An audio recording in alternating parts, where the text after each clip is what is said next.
пойгаҳи дучархаронӣ кӯдакони аз 3 то 9 соларо дар Кӯлоб ба ҳам овард. мусобиқаро миёни кӯдакон ҳафтаномаи мустақили пайк баргузор кард. масъулини ҳафтанома мегӯяд ки журналисти шодравон Аслиддин Достиёв кӯдаконро дӯст медошт. аз ин рӯ ба хотири гиромидошти рӯзноманигори шодравон миёни кӯдакон пойгаҳ баргузор карданд.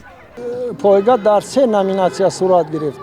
кӯдакони маъюб, кӯдакони то 7 сола ва 8 сола ва 9 сола. дучархаҳо алоҳида пойгаҳ карданд ва сечархаҳо алоҳида. инҷо Сумайя Шокироваи 9 сола барои гирифтани ҷои дуввум дар мусобиқаи дучархаронӣ ашк мерезад. ӯ аз ҷои гирифтааш норозист. волидайнаш дилбардориаш мекунанд. ба Сумайя мегӯянд ки ашк нарезад, дар мусобиқаи оянда ҳатман пирӯз хоҳад гашт. масъулини чорабинӣ ҳам ӯро дар ҷои аввал мебинанд.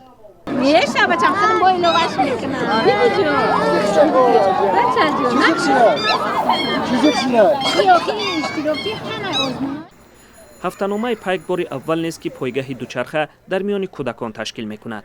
3 соли пеш дар як чорабинии пайк Сумайя ширкат дошт ва соҳиби ҷои аввал шуда буд. чун сабаби ашк рехтани Сумайя ҳам дар он аст ки дар ин чорабинӣ ҷояш иваз шуд.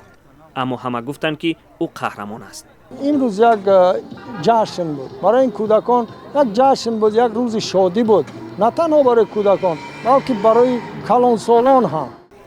ҳафтаномаи пайк дар ҷануби Тоҷикистон ягона рӯзномаи хусусӣ аст ки бо ҷасорат ба ҳисоб меравад. дар ин пойгаҳ ба кӯдакони маъюб имтиёз дода шуда буд. барои рақобат дар пойгаҳ ҳудуди 60 кӯдак ҷамъ омада буданд. шумо кӯшиш кунед соли дигар бо мекунед, шумо як видео мекунед.